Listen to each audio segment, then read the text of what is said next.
Welcome to Fargo Talks Fargo, a podcast about the FX television series Fargo and all the weird stuff that happens in that TV show that doesn't take place anywhere in Fargo. This year, Charpie, my co-host, my man, Kansas City. It's a dangerous place, man. They got spooky shit going on there. Kansas City, 1950. Whoa, you gonna do some musical tunes for us? Yes, I am. Stay tuned later after the show.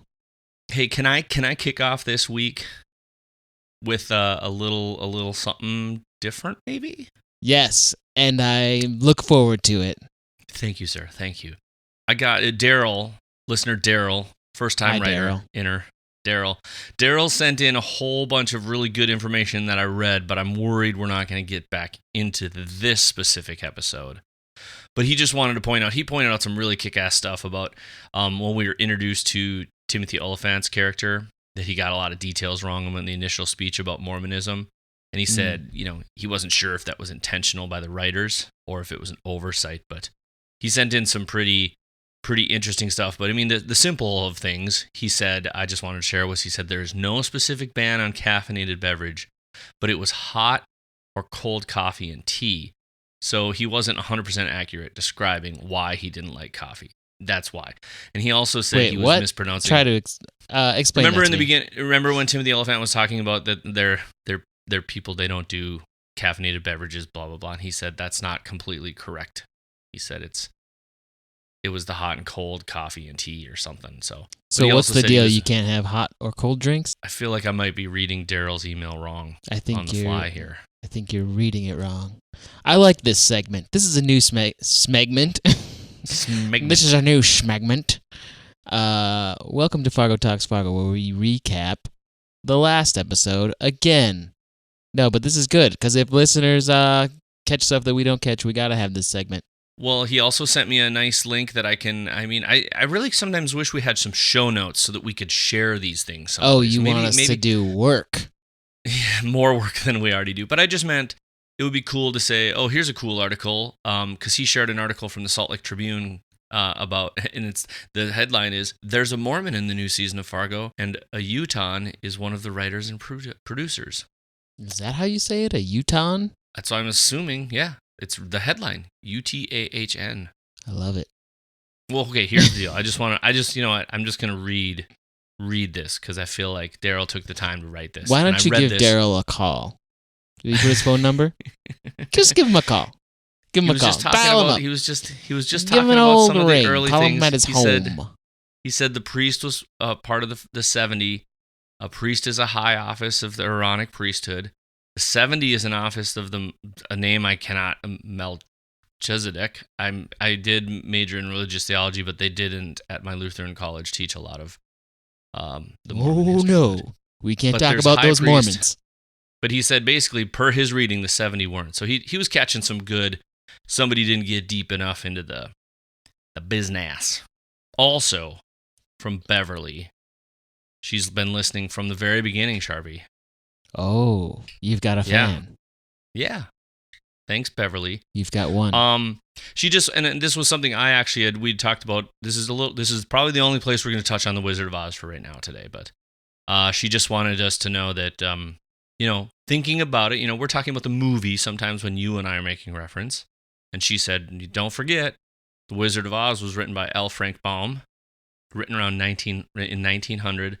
And so if he was reading to her, he was not reading the same thing that we think of as the 1939 movie starring Judy Garland. Okay. Yep. So that's a good point. It's a solid reference. So we should do that. Thanks, Beverly in Michigan. And then, I've got a couple things from Danielle, but Danielle is like a couple episodes behind. So let's talk about it. Yeah. No, we can't. We can't? We'll let her catch up. I'll write her back. I'll write her a note. She's talking about some things that depriving our listeners. She's got, okay, fine. Here's one quick thought Danielle has. Mike Milligan is Satchel. Yep. His two rabbi sidekick are Rabbi's kids in season 2. Swanee is Hansi's mom. I was like, whoa, that's deep. Whoa. Swanee's Hansi's mom. Interesting. So, and she had some other really great comments just about the split screening at times. She thought the prison cells and, because it was happening a lot when she was talking about race. And she had some color theory going on, but I'm not sure it's what she thinks it is, and we'll talk about that later. Oh, I like that. A cliffhanger. Because you know me, man. I love talking about. You like talking about all kinds of stuff, and I love cliffhangers, especially the Sylvester Stallone movie, Cliffhanger. Fantastic. Oh, that also reminds me. We also got some great tweets, but Hantsman41 said he always cut through the Mexican Village parking lot when walking from downtown Art Campus to his house. Of course you did. You have to cut through that parking lot. He said that glorious smell that brought out of that place in winter was aces. I know exactly what he's talking about, though. Tortilla chips. Fried tortilla chips. In the summer, the back door is always open. So all that greasy air is blowing out. But you know what? Thanks, everybody, for writing in. You can always find us on the Twitters at Fargo Talks Fargo, or you can drop us an email at podcast@FargoTalksFargo. I would encourage you to write in and describe what you think Bill looks like. They have an internet. I would like to hear your They could thoughts look me on up. We're online. Quick, take down all references. Okay, I'll make sure. Let's talk about the pretend war, Charpie. Thank God. I'm sick of talking about all the real wars going on. Yes. Well, like the war on drugs, the war on bugs, the war on rugs. You hate the wars. All the wars. All the great people. Really tied the room together. It did. We had both talked about rewatching The Wizard of Oz, which we haven't got around to rewatching. Which, by the way, that's also Marissa. Sorry, I forgot to mention her email as well. But she has some similar thoughts as we do about Orietta and the sirens from Oh Brother. And does she put? She puts people to sleep. So she's rocking our world. The Wizard of Oz, tornadoes. But we didn't get a chance to rewatch that. Keep telling us what you think's going on with that. But I think we need to talk about this spooky guy, as I've jokingly called Slender Man. But okay, let's start at the beginning. The film rolls. Will you recap this for me? Because you made a really excellent point about the cinematography. There's just all this pushing, all these dolly shots. Dolly shots are when you, right? Am I saying that right? You're pushing in. You're usually on a dolly and you're rolling into a shot, or you're zooming into a shot. Not zooming. I mean, you could zoom while you're on a dolly, but a dolly shot is specifically like moving. You could zoom out while pushing in, and then you'd get that total like Goodfellas moment. Vertigo effect. Yeah. I think that was first done in Vertigo. I think you're right. I remember when I was a young man film student. Excuse me. My friend and I couldn't remember the word vertigo. We knew it was something with a weird letter in it, so we called it a zygote. And from then on, I've been calling it a zygote camera move. Ooh. Nothing to do with vertigo. No, not so much. I mean... But a similar word, don't you agree? Sure. Vertigo, zygote, you got the V's, you got the Z's, you got the T's. I think you're thinking about making babies for a long time. Yeah. So there's all these zygote moves, but mostly on the Smutney house. They are elsewhere too. There was a little bit in Orietta's house, but mostly in the Smutney house. But they pushed in on Loy when they cut to him thinking about the money and doing the sniffing, and it's just a lot of like careful. Okay, yeah, you're right there. I guess I'm mostly thinking about like dolly shots going into entrances where I think they were everywhere though after you said that. But they are everywhere. Yeah, when you said that. Particularly on doors in the Smutney house. The Smutney doors. So I got a little pixel peepee, as you would call it, when you zoom in on frames. Did you pick up a bottle of Decker's Dropsy fluid by any chance? What? Is that what's it's in called one of those shots? Decker's Dropsy fluid. It is for arterial ejections of dropsical bodies. Made by Decker Laboratories. This is that. Some of those are the real things. I don't know what they do, but I love the background of these things. I love the details. I love how much hard work and craft goes into episodes of great TV. You know, you can complain about the plot all you want, but there's other stuff always happening. There's too much talk about droplets in 2020. So we basically get up to her room, we do this slow push in, and I do think there's a lot of examination, right? That's what I feel like. It's also creating this tension. Didn't you feel a lot more tension in this episode? The music, especially in the horror or the aspects of it that were kind of like... Horror is a good way to put it. Or dread, or there's this dread. I thought to myself, here we are. This is kind of our longest look in Ethelrida's room. Did you look around it at all? I saw pictures of what could have been Zelmar or Debrel with a tennis racket. Fun facts. So we're thinking about how smart is she. So you don't hang posters of your aunt and uncle on your wall when you're a teenager, did you, Charpie? What kind of life were you living? Sure did. No, you didn't. You didn't see my room. Bullshit. Well, let's talk about that. Can I tell you some things and then you tell me what you think about those things? She had a bunch of dog figurines over on a shelf above her. There's a Statue of Liberty on there, which, by the way, gift from France. The woman to her left, I am 95% sure somebody with better eyes than me, let me know. I'm pretty sure that's Lena Horne, who is a African-American musician, dancer, and civil rights activist. Also great jazz singer. And then when they cut to the door scene, the woman with the tennis racket is Althea Gibson. She is the first African-American woman to win a Grand Slam title. Excellent work, Billiam. She won that in 1956, so she's on the cusp, if we're thinking 50s. She was already coming up in the ranks of tennis and all that. But she was creeping on a come up. But what I thought was interesting, because you know me, I love my closed captions. Do you know what it was right before she opened the door? Faint screaming is what was in the caption. Yeah, I did see that. You should go back and play it. It's interesting, the noise it is. And there's this, what they call it, like this water dripping noise that started, to me, it was like, it started in the basement. It's death. It's some sort of death, right? But when we open the door, we see there's the picture of Althea Gibson, another African-American woman above her. But then there's like 3 pictures that are like obscured by like a vanity of some sort. And I thought, weird. You should go look at it if you can, if you feel like it. Okay. If you give a shit. If you give a shit. You don't have to. It's no big deal. It's kind of my job to give a shit. I accidentally clicked play. Oh, I like that. I didn't want to. That was nice. It's the credit music. Yeah. So would you classify the being as a ghoul or a zombie? I think we missed some things. Can we hold that? Can we put a pin in that? Oh, you got more stuff to say. Well, the last thing I was going to say is, interestingly, there's like this person on the wall in one of the pictures, like above. I don't know if you have it pulled up by any chance. After you see him and she slams the door, there's like a weird person on the wall and half of it is obscured, which I thought was weird because this person's face is kind of janky, but I'm almost positive the postcard says Paris.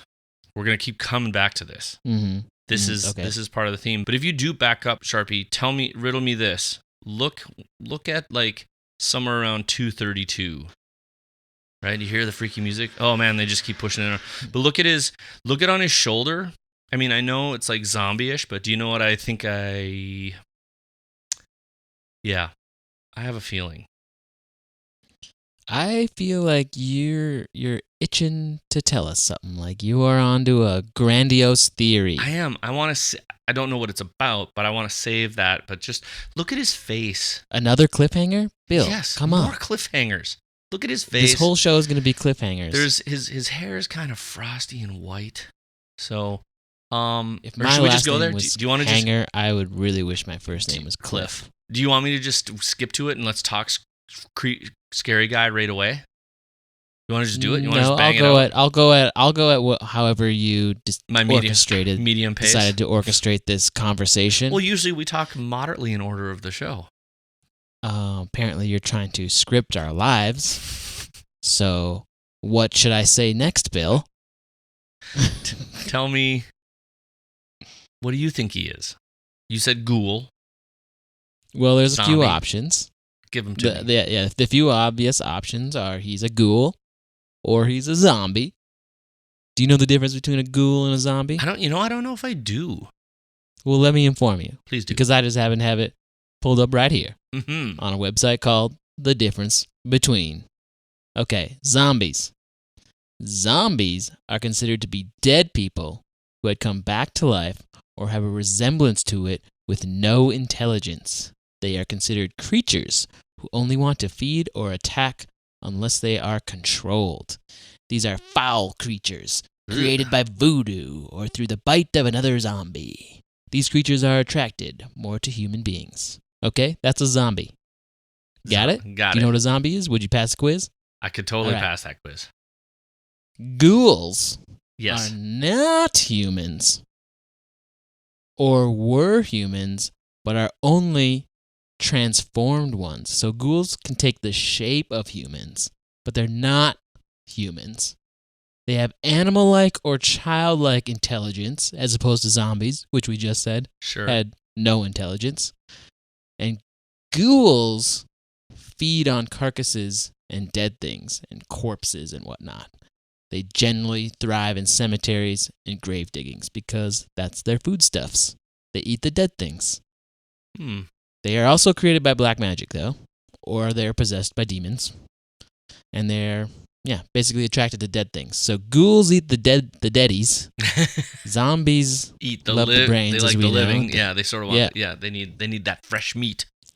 So now we know, next time you're in your fight for survival, Yeah, you should be at like Sam's Club or Costco, by the way. that's where I'd go first. I just gave my secret. Shoot. I'm sure I was the only one who thought that. But if you see some ghouls, you don't gotta worry, which is probably why Rita wasn't worried. She's like, just a ghoul. No big just good old ghoul. No big whoop. Just close the door. He won't knock. Yep. Plus, he just wanted to sit at the top of the stairs. Yeah, like he's got animal-like or childlike intelligence. He's just like hanging out, probably just staring at the wall like my cat does. Just stares at the wall like 2 inches away from I it. felt like he was waiting for somebody. For Guffman. Well, was he waiting for Zelmare and Swanee, and they didn't show Maybe up there? because he thought, he was like, where's my friends at? Yeah. Where's my friends be? Where are my peeps? I just had a snack down in the basement because I'm a ghoul. Mhm. I just had a tasty little toe treat off that dead floater.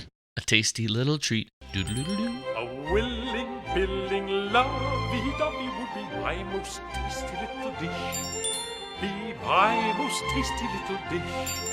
Be my most tasty little dish. Yeah, maybe you're right. He was waiting for Yeah. Burritos El Mar.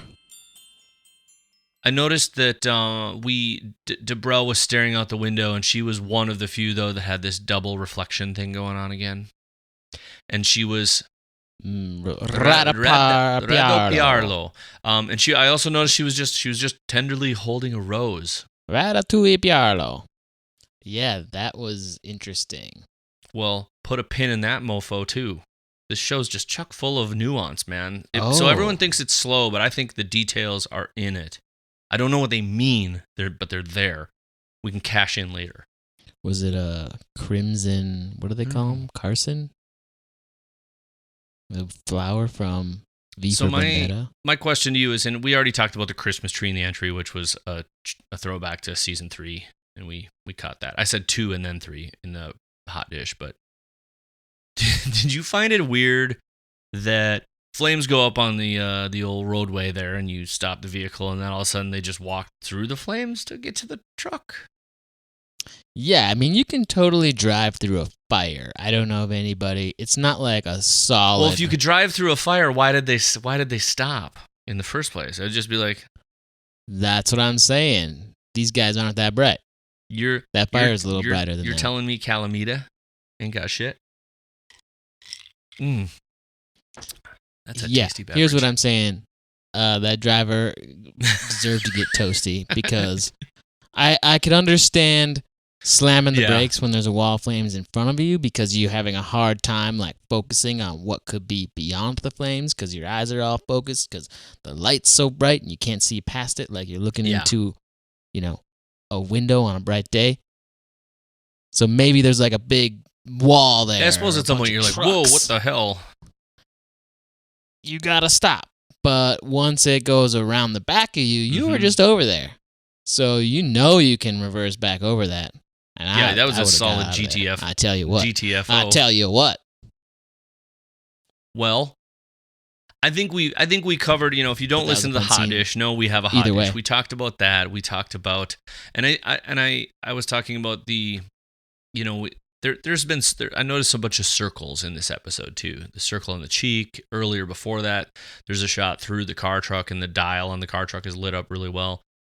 There's all sorts of little interesting places where there's circles, and I wonder if it's about the cyclical nature, this subtlety in the filming. Also, if you look at the staircase scene between Deffy and Otis, there's some shadow circles all over the walls. And then when they pull up at Joplin's, the TVs that are right in the front of the scene are TVs, when they used to be kind of more like a circle. They're everywhere, but there's something to it. But I accidentally said Epple, but I'm mixing up. So the Canon Limited has a guy named Opal. He's the dude with the black glasses, looks sharp, looks smart. Ebel Violante is this kind of more aged, wise wisdom guy who meets with Doctor all the time. But yeah, I thought it was a little. Apple is no Ebel. It's a B. Are they both Ebel? Ebel. It's Ebel and Opal. Ebel. But I feel like this was an instance of we're revisiting the diner talk, the Spud time. Again, except that I feel like Ebel's was a little less magical, his speech, land of the free, home of the brave, slavery, all that stuff is meaningful, but I don't know.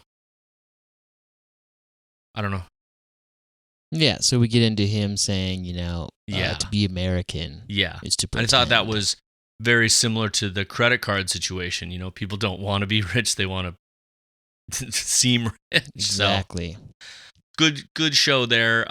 We end up in. But I mean, this episode's called The Pretend War. I mean, this is kind of. I think it's practice. This is the title, Peace Moment, right here. He says we are at peace, or we're at war, and we pretend to be at peace. Plus, nobody knows who's in charge. Well, they know who's in charge at the Canon Limited, but they don't, get back to the Italians. Figure it out. And this is where Ebel gets a big surprisey surprise. You don't know what's going on in your house. You better button up that blouse. He's getting sloppy.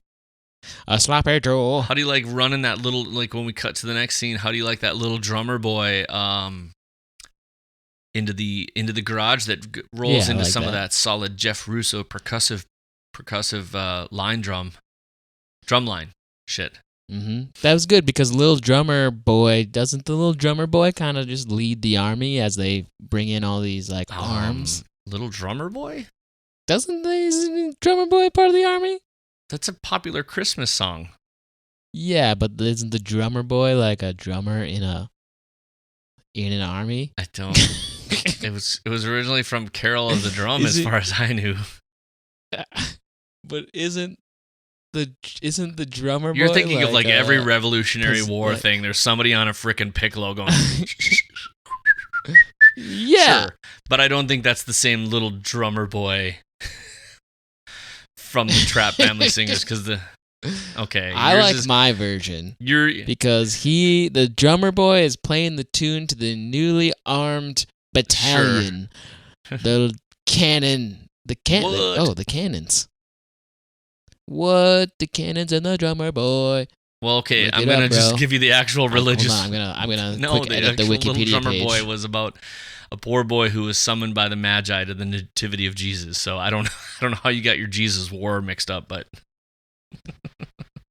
You don't? That's incorrect. My version is the right version.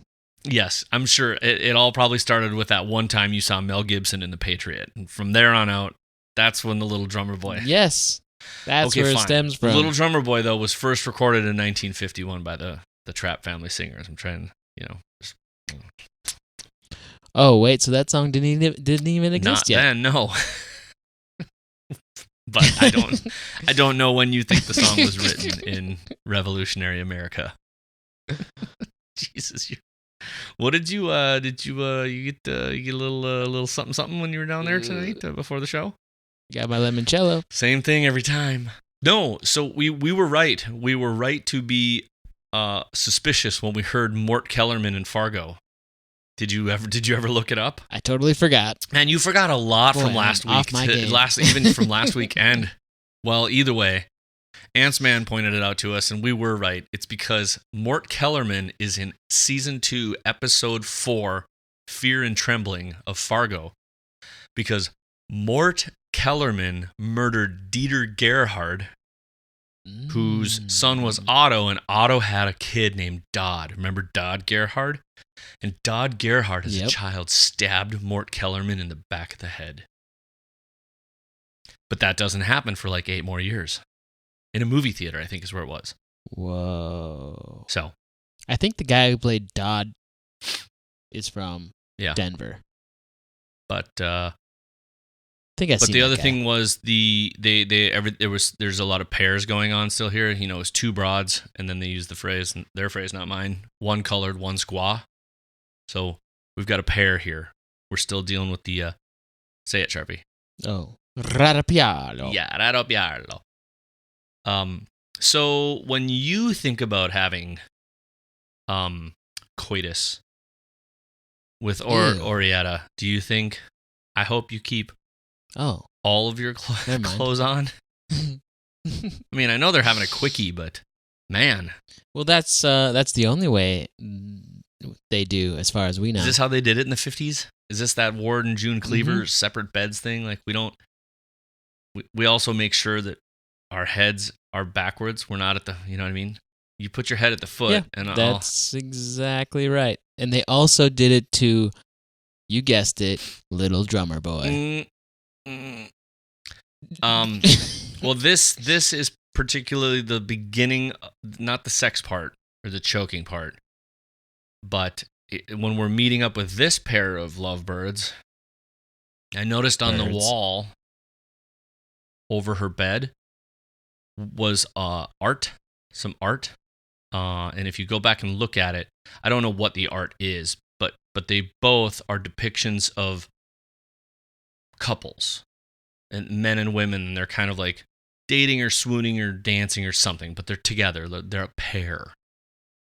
There was a pair of couples like dancing or something on Ethel Rita's sweater. Exactly. You're smelling what I'm stepping in now, buddy.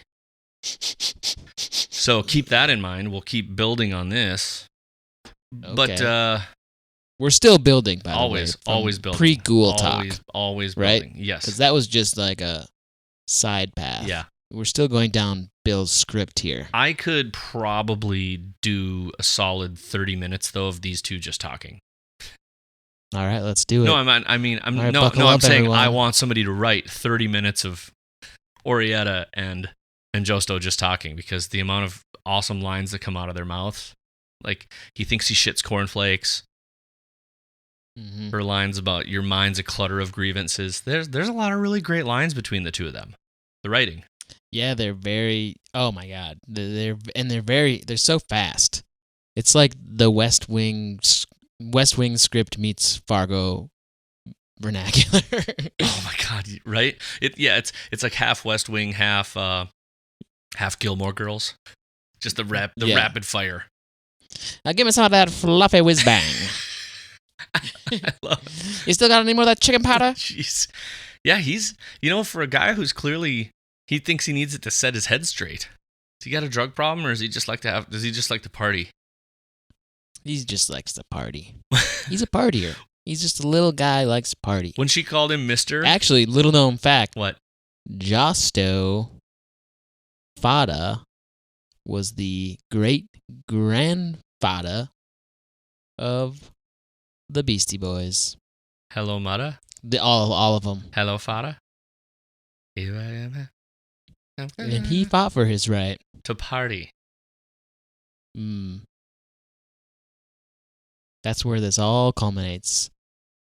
Cue the credits to Little Drummer Boy. The military tune known to Charpie. Mm-hmm. What do you make of her being kind of, she just got done having like a whole choke sex session with her pal. That she's not... Sex session? Sex session. But then, the minute he slaps her ass, that's just a little too randy for her. She wants to be in charge. I think so. I couldn't stop thinking about her as a vulture. She's an independent woman. No, as a vulture. Oh, yeah. She's...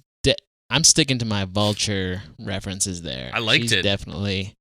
She hovers over the dead, or the almost nearly dead, and just waits. And sometimes the vulture's gotta, take matters into his own hands, or her own hands, and just finish the job so that a vulture can eat. Birds gotta eat. Birds gotta eat.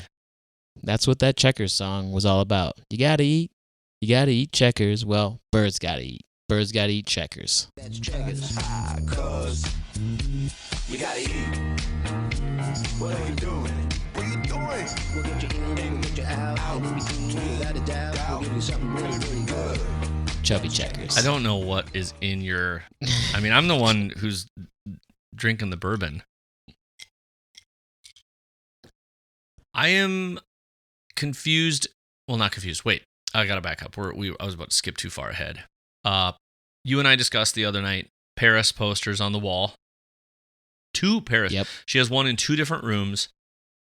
I think she's a person who dreams of travel and being worldly, but I don't think she is. I think she lives in books and movies. I noticed one of her books on the shelf was Showboat from MGM. And then she offered French records. But she didn't know anything about Casablanca. Whoa, that was... But again, neither did he, because that was shot on a soundstage.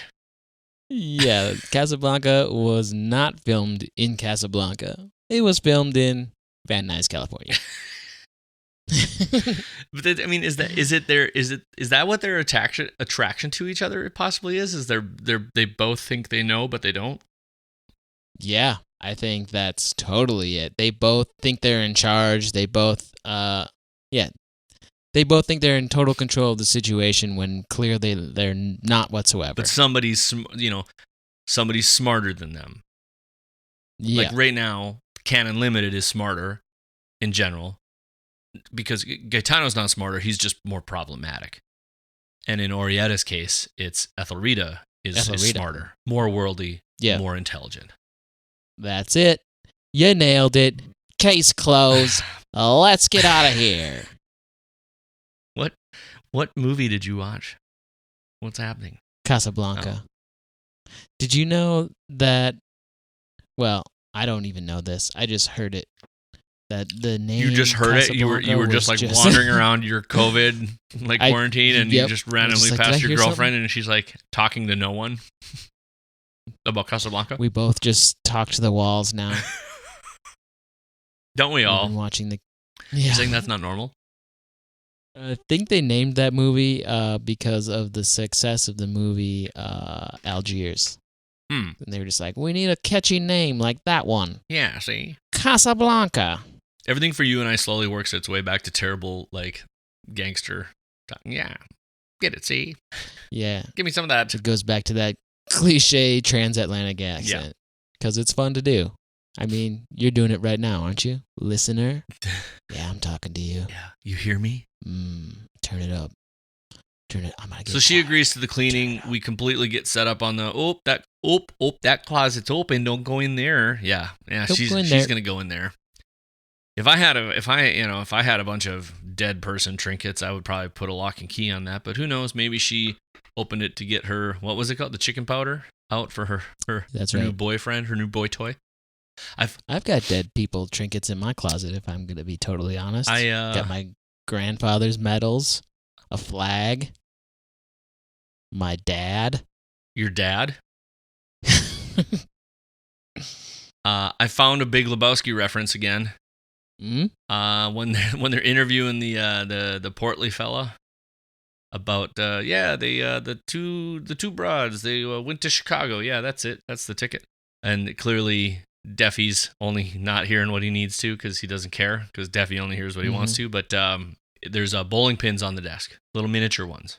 Man, you got an eye for those bowling pins, don't you? I love the Big Lebowski, and there's so many nuggets. So, fun fact, if you rewatch it, and there's a coffee mug there, and all I thought was, I kept waiting for him to throw the coffee mug across the table at the guy. But, so we go from there, I don't know, that's, whatever. Deffy's on his own game, and I love Timothy Olyphant still, but, what do you make of the Josto Gaetano blow up? Well, I gotta say, I loved when Josto busted in the room and just fired off his gun, because of course you're just like, what the fuck? Did you expect? I did not expect it. I thought he would walk in with some wordy, like, pithy remark, but instead, it was just like, boom. Yeah, that took me for a loop, man. I loved it. And then you're just like, holy Moses. There were a few moments like that in this. Like, I wasn't expecting to see the Ghoul Goodman. I wasn't expecting that. It was a pretty solid episode of unexpected surprises and delights, I must say.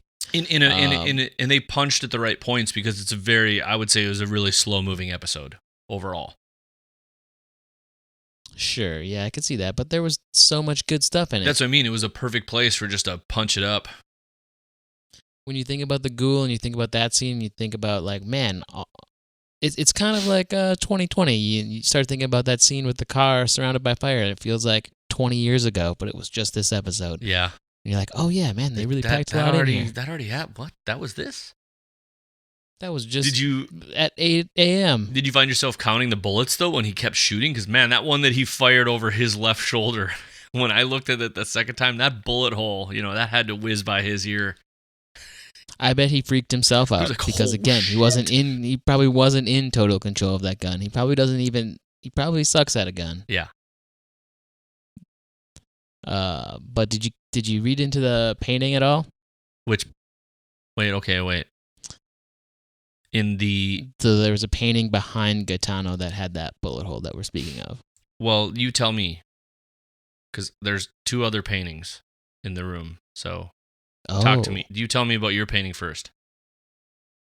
I don't have anything. I was just wondering if you did Well, if you go through every scene, when we go in the door and we first see him come in, there are 2 people in a painting to the right-hand side of the door.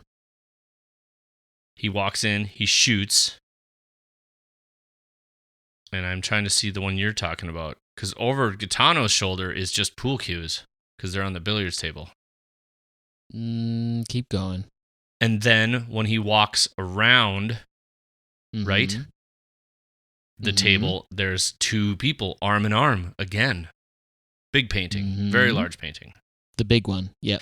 And then it keeps showing up behind him in a bunch of the scenes, but now I'm trying to just see if there's something else I was missing.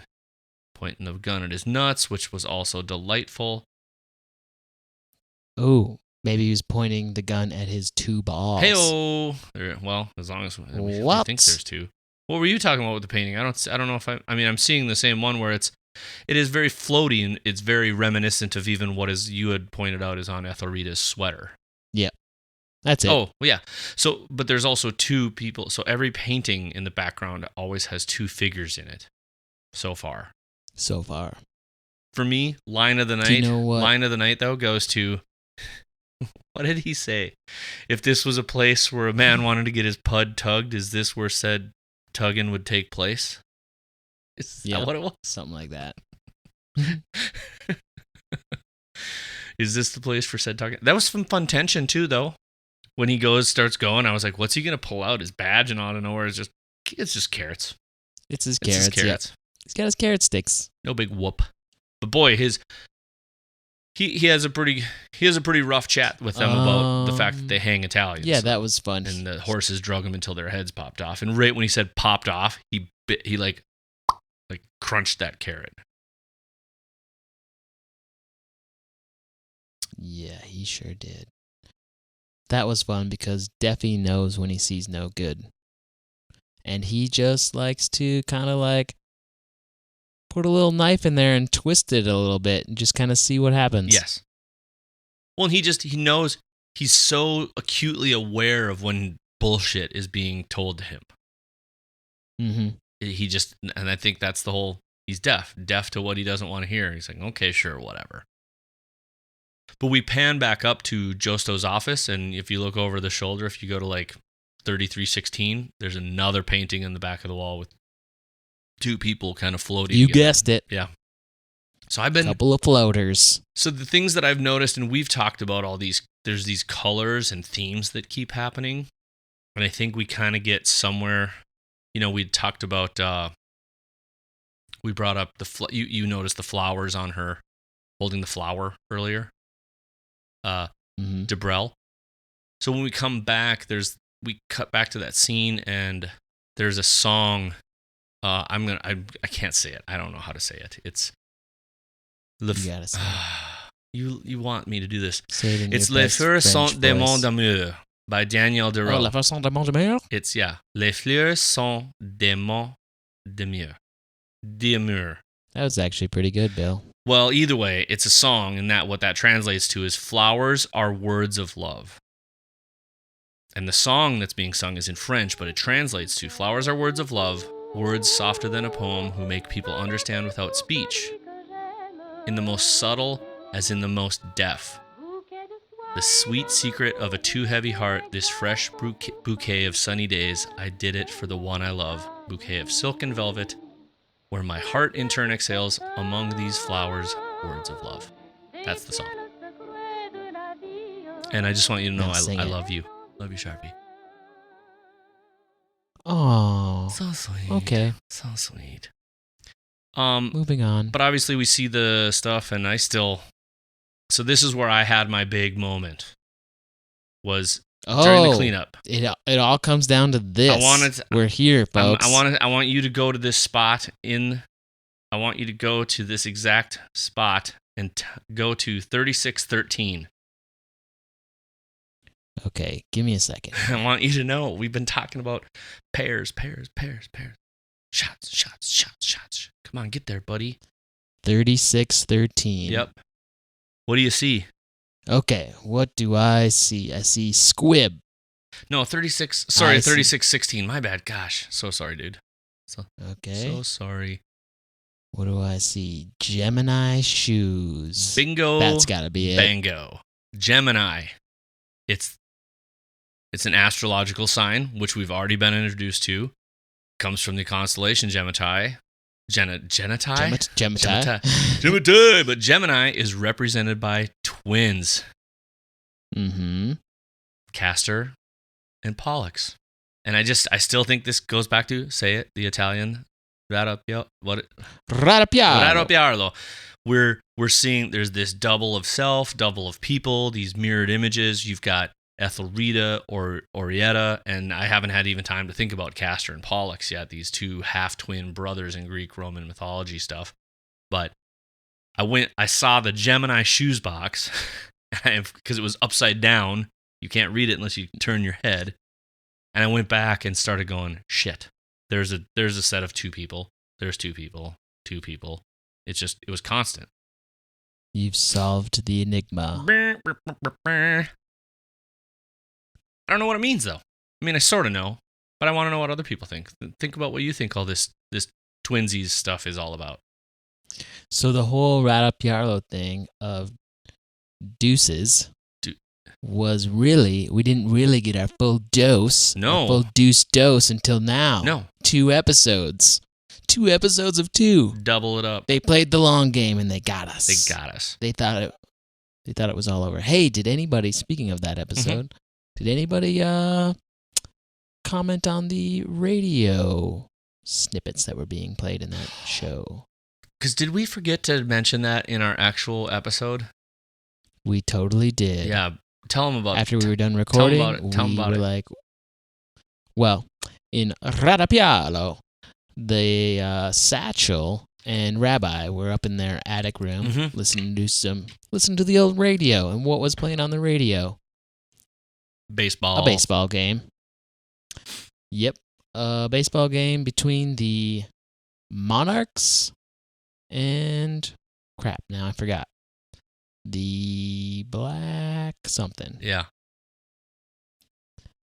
Anyway, it was 2 African-American baseball teams in the African-American Baseball League. Yep. And the score was 2-2. How many outs? 2 outs. How many men were on base? 2 down here. How many men were on base? 2 on base. And the guy hit a what? Double, scoring 2 runs. That's and right. that all happened in the background. You're the one who caught that one, not me. Yeah. You vultured that There's one. actually a book on those. There's a book on those 2 baseball teams, and I bought it last week to read, and I totally forgot to bring it up. So I'm going to read that book now. You'll get there. Just like the way we'll finally read/watch The Wizard of Oz. Meh. Do you think we're going to come back to that laudanum? Because I feel like they prominently showed the laudanum, which is a pretty serious opiate. They sure did. They focused on that for a long time. I even wrote it down. The one thing I noticed was the little box of trinkets had flowers on it, red and white, again, when she flipped the box open. And Gemini is mostly associated with green, but also is associated with red. So you rewatch this episode, there's a boatload of red and it's pretty much all green. All red and green. But yeah, that left her book in there. That's gonna be troublesome. A lot of crosses. A lot of red crosses as well. Yeah. What? Well, so we see... So here, coming back to the captions again, we eventually see Ethelreda... I mean, I don't know if we... I don't know. I don't want to get too deep into it unless you do the street scene between the cannons and... Ooh, really great phone transition, though. The phone was ringing. Yeah, the phone just kept ringing in both locations. In Orietta's apartment and the bottle shop. Yeah, the sound design was nice, though. It had a good transition. But, I mean, in the end, it was a failed attempt, and I think it's just setting us up for something, but I didn't catch anything massive in there. It was just kind of a tenser scene, but it didn't have as much, magic. Some regular gangster bullying. Yeah. The ape or the pipsqueak, though. He did come back to the boat about how they didn't respect him, but so we see Ethelreda reading in the mortuary again. I know it's her house, but in the parentheses stuff, it said dripping water, and then it immediately goes to the New Paris Hotel, Paris again, and it says dripping continues. They say New Paris, but in the captions they spell it Parie. Yeah, that's how it was spelled on the sign. Oh, was it? Yep. Kansas people can't spell. Just kidding. Sorry, people in Kansas City. You can spell. We know you can. No, you can't. No, you can't. Just washing that money. Okay, so I disagree with the initial thoughts from the hot dish that whole scene with the Ghoulie Goblin, Mr. Ghoultown, Yes. happened in the blink of an eye. Okay. I agree. That's all. I agree that was not the blink of an eye, but I do know that it was at moments slowed down. It for sure was slowed down. But yeah, I don't think, if you listen to the hot dish, we were thinking maybe, because Burrito Zelmar's eyes are closed that whole time. So maybe that all happened in just like a slight blink. Sure. But, it's like raining, it's dripping. That's all happening in like regular speed. Right. Well, the whole covers thing coming back. Before we zoom in on her in that room. Swan Lake. Yeah, you called her Swan Lake too. Interesting to me. But before we pushed in on that bathtub scene, there was 2 flowers, each painted on a door of the cabinet. If you hit, You're just gonna go hog wild with this, aren't you? I just think it's really incredible attention to detail for the people who make this show. Good job. And the blanket that Swanee was under is all green, and the pajamas she's wearing are red. Mm-hmm. But yeah, you're right. So there's a very specific thing I noticed, and I had to play it multiple times. Did you notice that when it was dripping when it first started, but it looked weird? But if you go to like 44:13, I think this is where I think I figured something out. Oh man, Bill, you are on fire tonight. The fingers are all black. The person is missing their fingers and nose because I think it's frostbite. Well, that would make sense because Zelmar referred to him as the snowman. Mean old Mr. Snowman. He does that sometimes. It's Jack Frost. Well, that's what so what do you make of that? I don't think I would have caught that if I wouldn't have done the rewatch. That's definitely frostbite. So that's what that is. I only say that because I've seen frostbite. I mean, yep. It's really. I think we've probably both had frostbite. I have had frostbite. Bad ones. I almost, my ears, it was terrible. They got all swollen and blistered, and because that happens when you're walking home from Reuters at 2 a.m. and you're too cool to wear a stocking cap. Well, because you didn't want to wear a cap or a jacket because there was smoking in the bars back in those days, and you didn't want to get that Plus, ruined. it'll fuck up my pomade. That too. What do you think that is? Because I didn't hear that till the second time, so we know what everything happens. We know. Oh, and the reason I thought it was different was, so if I look back over this, there's dripping, but towards the end, did you notice it's like really floaty, like that drifty, super light snow we see when we're like. You know what I'm talking about? Like an early winter up here when you get like that high altitude, just drifty, glistening snow. Like when he disappears. So it starts off as this gross dripping stuff, but it shows up as water and then what I think is like a little bit of snowiness. And if you think about that first stair scene, is his hair maybe he's not old. Maybe that's just frosted hair with snow. I think you are correct. Yeah. It's Jack Frost. Can ghouls melt snow? Ghouls can definitely melt snow. They are. Do they eat snow when they're pissed like Josto does? They might eat snow, sure, if they think, because a lot of dead animals and vermin, they like die in the snow from the cold. Yeah. So a lot of times a ghoul will just start shoveling snow in its mouth, thinking like, "Ooh, I might find some little tasty treats inside there," or little broken off like treats. It's like a snow cone. Like a ghoul snow cone would have like little mouse bits inside of it. Yeah, like rolled up in there. What are we talking about? Sometimes I just let you keep going. It's okay. I just don't know what it was a weird. For starters, as I rewatched, I realized you were way closer to right than me. It wasn't high speed. It was definitely not in the moment of a second. But then when I heard it's okay, he does that sometimes. Mean old Mr. Snowman. Yeah, so she knows she's being followed around by some sort of haunting spirit. Yeah. So you think Dr. Ghoul Frost was the guy in the street? I do. I absolutely do. Yeah, because that's when I think he's following them. Because that's when he didn't. Zell Taco was back at the house, right? Did you just say Zell Taco like Del Taco? Yeah. I just realized I forgot to. Zell the funky Homo sapien. Zell. I need to send you this. Did you watch the guy shoveling the snow that doesn't need shoveling? Oh my god, I totally did. You can't unsee it. I laughed so hard. He's like, well, what do you want me to do? Well, we're hiring you to shovel. Just stay in the shot, but don't make too much movement. Well, where should I throw this snow? Nowhere, because you don't need to shovel that. It's also like he's never used a shovel in his life. I think you're right. You're just like, that was like some guy on set from like down south who's never seen snow. What do I do with it? I'll just kind of cram it around here.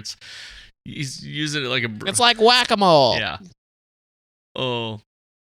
Well, since you've been, so I don't make too much more of the that stuff, but we eventually, we stop by. He's picking up the body. She gets the money. There's the shuffling happen that's super unnecessary. And good old Thurman here is going to make his own bed, dropping off the puke money, and the barf bucks. Two things I sort of noticed at his house. A, excellent taste. Period. That is like such a Frank Lloyd Wright kind of house. Mm-hmm. But I kept saying I felt like circles were purposefully showing up all over, like barrel circles. And if you go to 4846, there's some sort of flashcards in the scene. And the one that's on the front is O. And it's not like the elongated O like you and I think of in typing. It's the super round O from typography. It's there. I don't know what it means. It's just, I don't think these things show up accidentally. And I know circles are normal, but what are the chances somebody puts an O in front of a giant list of alphabet cue cards or flashcards? I'm looking at it. There's also all the oranges. The oranges are just like smattered around the house, and O is also everywhere. ooh, O is peeled. Dude, even. O is for orange. O is for orange. The God's apple. Well, and even when he opens the door, he's greeted with a barrel. Just boom, center screen. Also, Thurman really has that Trump drinks water bit down real well. Yeah. I can't help but think, please tell me they did that. I know. On purpose. I was thinking, yeah, of course. It looks just like that. It's And just... if you don't know what we're talking about Trump trying to hold a glass of water after, of course, he's had a stroke that he's been trying to hide. Which, if he has, poor guy. But you're also leader of our country. We deserve to know. Well, just eventually. It could be worse. You could get COVID. Okay, we don't wish. Rabbit hole. Wrong rabbit hole. We're not doing that here. Come to our other podcast where we just complain about the state. Oranges. Let's see. What do the oranges mean? Oranges are God's apple. What? Apple pie. God, oranges are God's apple? Why wouldn't an apple be oranges God's are referred apple? to as God's apple. You never heard that? No. I've also What? never heard of the little drummer boy leading militaries, so I don't know. I'm Googling exactly. oranges You don't know are shit, God's Bill. apple. God's apples. Apple pie. Okay. Pie hole. Okay, Whole E. Oranges are known as fruit Holy of the cow. gods, or golden, Fruit of the gods. golden There you go. I was apples that close. Hercules stole.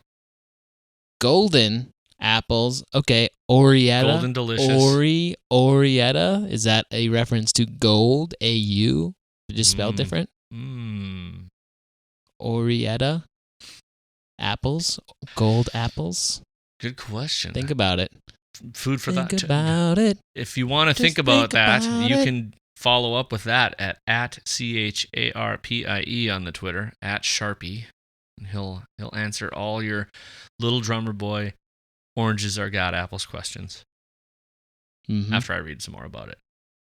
Smutney home, bringing this into the home stretch. All right. DeBrell, awful stoic, but also noted. You look at her apron, bunch of little red and white flowers on it.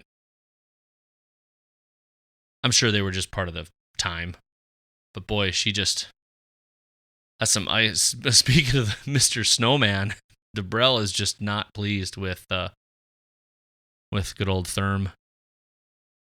Therm has ruined it again. Way to go, jackass. He solved it, though. I gotta really put my foot down here. I could totally hear Jerry Lundegaard saying that. I really gotta put my foot down here. That's totally true. It's not. Is he the Jerry? It's not from the movie, but I swear to God, Jerry Lundegaard says that. That's a very Jerry Lundegaard comment. It's kind of this, and it has to start with, I've said I've made my peace. Yep. That's good. I would say, what's Morgan Freeman? Jeez, Lester Freeman. Yeah. Lester's character could have, Martin Freeman is what I meant to say. Lester Nygaard could. I was totally lost. I was mixing it all up. Lester Nygaard could totally say that kind of thing as well, I think. Well, maybe he did. Maybe it is from Lester. Either way, you're right though. It's that vein. Mm. What a bummer though. He's like, whatever I did, it's done. It's done. Just did a thing. No big whoop. Yeah, we're just dealing with gangsters. And tons of barf bucks. So food for thought for everybody listening. What's up with Paris, Gemini, Twinsies, Doubles, Shadows, and Mr. Snowman?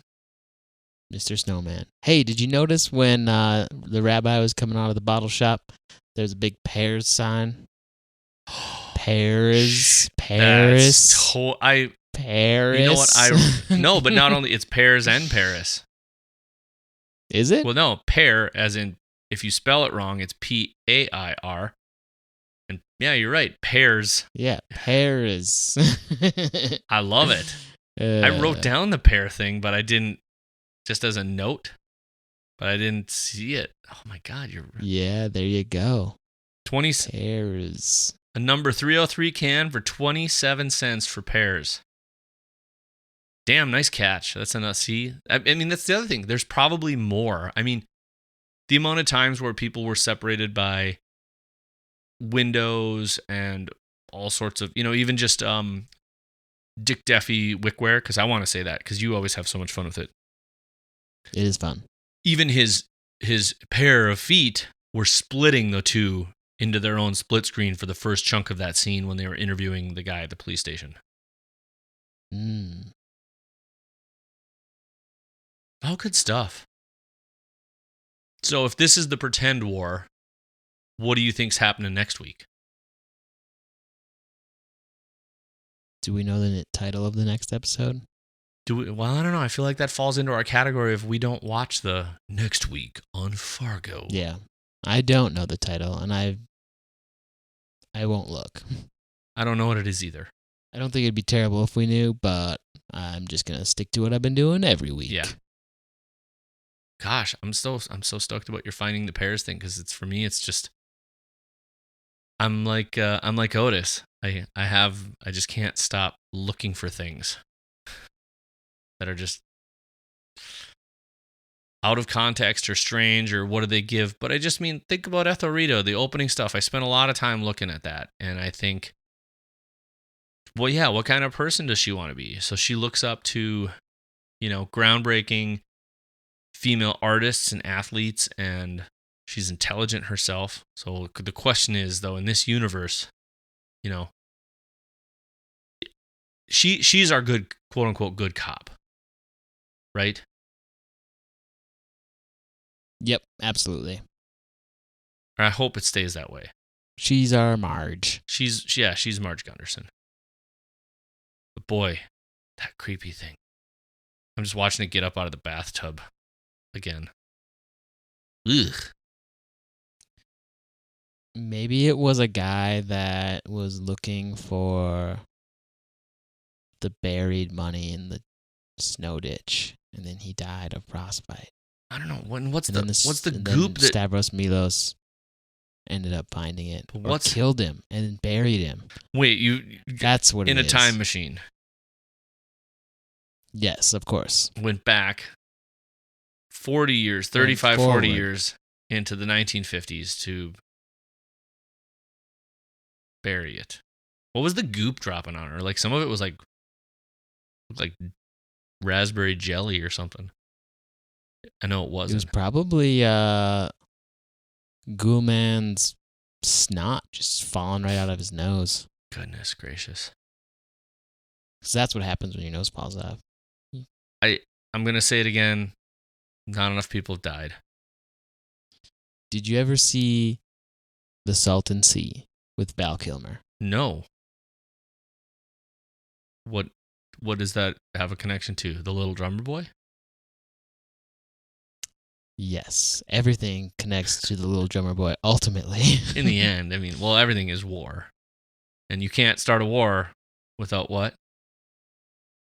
an AR. Little drummer boy. Oh. He's can't finish a war without an AR. Did I just make that up? That's like a good gun shop bumper sticker right there. Gotta have that AR. You can't finish a war without AR. Mm-mm. Terrible. Salton Sea was a movie. I think it was the Salton Sea, a movie about like meth addiction and stuff with Val Kilmer. It was pretty good. But there's a guy in there who like did so much chicken powder that his nose fell off, and he had this like really terrible prosthetic nose. Don't you just mean Artie Lang? Yes. It is actually a documentary on Artie Lang. Salton Sea, the story of Artie Lang. The Salton Sea is a 2002 neo-crime thriller starring Val Kilmer and Vincent D'Onofrio. Yeah, Vincent D'Onofrio is the guy without the nose. It's good. That makes sense. I like that guy. Well, what do you think? Should we wrap this? I think we should ask people to give us an old comment or a rating on the old podcast. There is that too. Network. So maybe iTunes. So if you're enjoying this, go ahead and go to the old podcast place. You can, if you're doing it on Apple, you can give us a rating or some type up, some feedback if that floats your boat. We've had a couple. Only if it's good, though. I feel like before we sign off, I should read back our one review from many years ago. It was just so good. But maybe not. We don't need that. We don't need that. Because you can't pull it up that fast. No, and I don't think we need to. We've talked about it before. We don't need to. Yeah. We don't need to do that. No big deal. But if you do rate us, it helps us quite a bit, actually. Yeah. So because that way, pop on over there. Because when people like go, they look, and there's all sorts of other podcasts. If you want to listen to the guys over at Bald Move, do that. I don't know if Minnesota Public Radio is doing one again this year. There's all sorts of podcasts out there, and as you might know. So do what makes you happy. There's a lot of them, actually. Do what makes you happy, and give us a 5-star, and we'll give you a 5-star. Yeah. How about that? A deal for a deal. That sounds, it's a little quid pro quo, but okay. We just gave you an hour's worth. Did we? If we condense it. Some good insight 4 years ago from Mucky Pup. ... But the hosts act like 10-year-old boys. They got that right. Nailed it. You know what? I'm gonna make us Fargo Talks Fargo t-shirts. On the front will be the logo thing we made, and on the back will just be that review. I dig. Yes, 3 stars. 3 stars. But the person who called our podcast disappointing 4 out of 5 stars called it disappointing. So what's going on with that in your life? I'm guessing this person doesn't listen anymore. And if they do, thanks. But yeah. Oh yeah. I'll take a disappointing 4 out of 5-star review. I'll take it. Best one so far. 5 stars. Charpie is not an idiot, but they spelled your name wrong. Oh, they might have been talking about somebody else. Very possible. Well, I'm looking forward to next week because I want somebody to die. Jeez. Just saying. Is it Donald Trump? Whoa, low blow. Whoa. Hey, we're keeping the politics out of this one. Yeah, a little bit too much of that chicken powder, Charpie. Well, I wish. Let's button this up. It is. I do a lot of the chicken powder, the chicken flavored ramen powder. Have you ever given that a snort? That'll give you an itch in your craw. Just a little. I've done a little Charpie, crushed up not Smarties. A little sugar, just a little straight sugar. I need that MSG hit. Yeah. Straight to the brains, straight to the veins. Wow. We'll go out there, look up Lena Horne, find out all sorts of fun stuff, and we'll catch you next week. This is the longest goodbye ever. Bye. Bye.